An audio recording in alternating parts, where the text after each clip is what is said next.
첼시가 카라바오컵에서 리버풀에게 패하면서 토트넘의 저주가 또 확산되고 있습니다.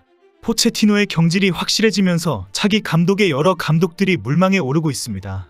최근 SNS에서는 연일 토트넘의 저주에 대한 주장이 쏟아지고 있습니다. 이런 와중에 오늘은 손흥민의 재계약 소식이 국내외에서 들려왔습니다. 사우디리그의 아리티아드의 적극적인 시도에 토트넘이 손흥민의 재계약을 서두르고 있다는 소식입니다. 그동안 근 1년 동안 수도 없이 대박 계약이니 하는 소문만 무성한 상황이라서 새삼스럽지도 않습니다.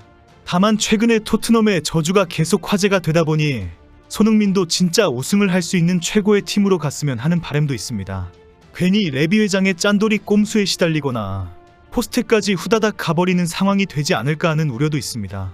한국의 축구팬들이 토트넘의 저주에 그래도 신경 쓰이는 것은 손흥민이 토트넘에서 은퇴하기로 한다라는 목표를 가지고 있기 때문입니다.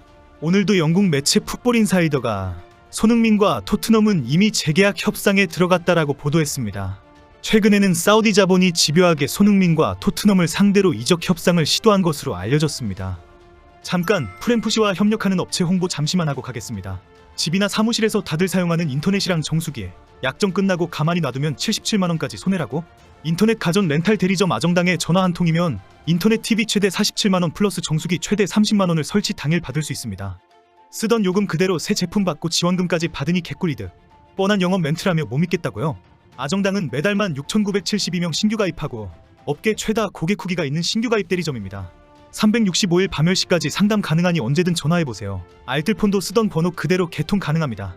이 영상 보시고 아정당 20만 유튜브 구독만 해도 100만원 상당 최신형 휴대폰 증정 이벤트도 진행 중이니 지금 당장 구독 누르고 당첨 노려보세요. 사우디의 축구 명문 클럽 4개 구단의 운영권을 가지고 있는 사우디 공공투자기금은 천문학적 자금으로 적극적으로 밀어붙이고 있다는 것입니다. 현재 알려지기로는 토트넘에게는 이적료로 약 1,000억 원, 손흥민에게는 연봉 약 450억 원을 제시했다고 전해집니다. 손흥민은 한국 주장은 돈을 쫓아가지 않는다라는 말까지 하면서 돈보다 프리미어리그를 강력 고집하고 있습니다. 결국 최근 사우디 측은 토트넘 구단을 상대로 6천만 유로에서 8천만 유로, 하나 1,000억 원을 제시하면서 설득한 것으로 알려졌습니다. 오늘 뉴스로 손흥민과 토트넘의 재계약 협상이 전해지면서 사우디 측은 주춤하다고 합니다. 이렇게 재계약 협상 소식이 전해지고 있는 와중에 영국에서는 토트넘의 저주가 다시 화제가 되고 있습니다.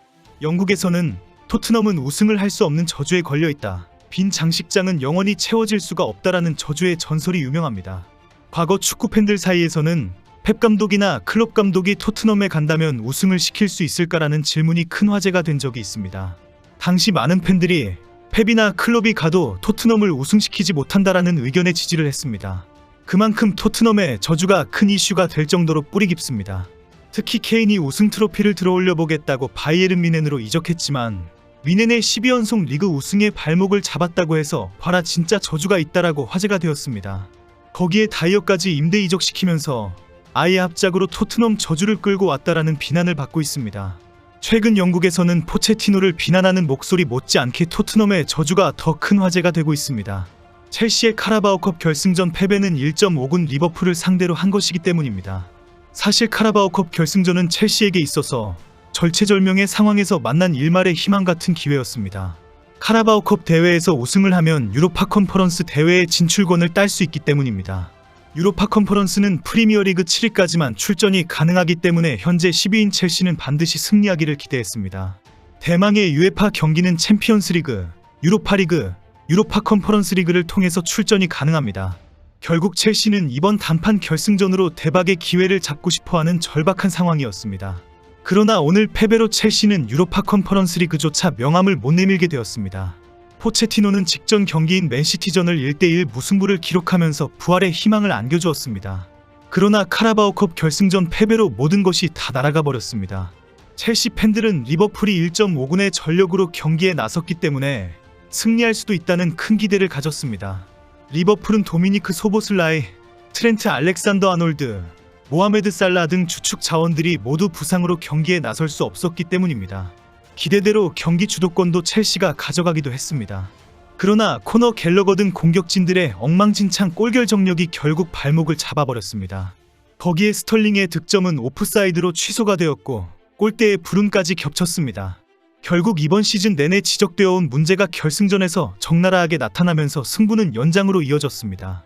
첼시의 거친 강공에 겨우 버티던 리버풀은 연장 후반 반다이크가 코너킥 상황에서 헤더골을 성공시키면서 승부의 쐐기를 박아버렸습니다. 1.5군의 리버풀이라는 사실에 큰 기대와 응원을 했던 첼시 팬들은 크게 분노했고 포체티노의 경질을 요구하고 있습니다. 첼시는 포체티노를 경질하는 것에 그치지 않고 코너 갤러거 등 주력 선수들을 대거 팔아야 하는 상황입니다. 현재 더 이상 이적을 추진할 수 없을 정도로 재정적 위기에 빠져 있기 때문입니다. 그동안 첼시는 새로운 선수 영입으로 거의 10억 파운드에 달하는 지출을 했습니다. 그럼에도 불구하고 성적은 실망스럽고 도리어 막대한 지출은 프리미어리그의 엄격한 감시 대상이 되고 있다고 전해집니다. 최근 승점 10.4감 징계를 당한 에버턴은 2200만 파운드 초과 지출 때문입니다. 첼시는 보다 더 위험한 상황이기 때문에 빨리 재정적 균형을 맞추어야 합니다. 결국 첼시는 새로운 선수들을 영입해서 팀을 리빌딩하기 위해서는 고액연봉 선수들을 줄줄이 시장에 내놓아야 합니다. 최근 첼시는 토트넘에 코너 갤러거를 8천만 파운드 이하로는 안 판다고 배짱을 튕겼습니다. 그러나 실상은 제발 5천만 파운드라도 주고 데려가라는 상황으로 알려졌습니다. 리버풀과의 결승전 직후에는 코너 갤러거에 대해 토트넘 팬들은 데리고 왔으면 큰일 날 뻔했다라는 반응이 나오고 있습니다. 현재 첼시도 어렵게 찾아온 우승 기회까지 놓치면서 포체티노 감독의 거취를 심각하게 고민하고 있습니다. 축구 매체들은 일제히 첼시가 후임 감독을 찾고 있다라고 보도했습니다. 유력한 후보로 브라이튼의 데제르비 감독의 이름이 오르내리고 있습니다. 데제르비는 맨시티의 펩 감독과 리버풀의 클롭 감독과 함께 최고 수준의 지략가로 주목을 받아왔습니다. 브라이튼이 현재 이번 시즌 리그 7위를 달리고 있을 정도로 상승세를 이끌고 있습니다. 단기간 안에 브라이튼 선수들이 강한 압박과 유기적인 패스 플레이를 할 수 있도록 지도했습니다. 데제르비는 맨시티의 펩 감독에게 영향을 받은 것으로 알려져 짧은 패스를 통한 후방 빌드업을 중시합니다. 상대가 공격을 위해 압박을 들어오면 전방에 생긴 공간을 역이용해서 한 번의 롱패스로 최후방에서 바로 공을 앞으로 이동시켜 공격에서 수적 우위를 만들고 있습니다. 최근 데제르비는 첼시뿐 아니라 바르셀로나와 리버풀, 바이에른 뮌헨, 맨유의 관심을 받고 있을 정도입니다. 바르셀로나는 지난달 6월 30일까지만 감독직을 수행하겠다라고 말하며 자진 사퇴를 전했습니다. 리버풀도 역시 클롭 감독이 여름에 감독직을 떠나겠다고 발표한 상황입니다. 바이에른 뮌헨과 맨유는 투엘과 테나 감독이 성적 부진을 이유로 물러나는 것이 기정사실화되어 있습니다. 이에 브라이튼 구단도 데제르비를 절대 뺏길 수 없다, 새로운 계약을 놓고 협상 중이다라고 밝혔습니다. 그러나 모든 선택은 데제르비에 달려있기 때문에 과연 어느 팀으로 갈 것인지 초미의 관심이 되고 있습니다. 이런 상황에 데제르비 감독이든지 누구이든지 간에 첼시가 다시 부활한다면 포체티노가 경질되면서 토트넘의 저주에서 풀렸다라는 말이 나올 판입니다. 토트넘의 저주가 실제 있지는 않지만 레비의 저주는 있는 것 같습니다. 리그 내에서 가장 짠돌이로 제대로 투자를 한 적이 없기 때문입니다. 손흥민의 재계약 협상이 시작했다고 하니 어떤 계약이 이루어질지 기대가 되고 우려도 됩니다.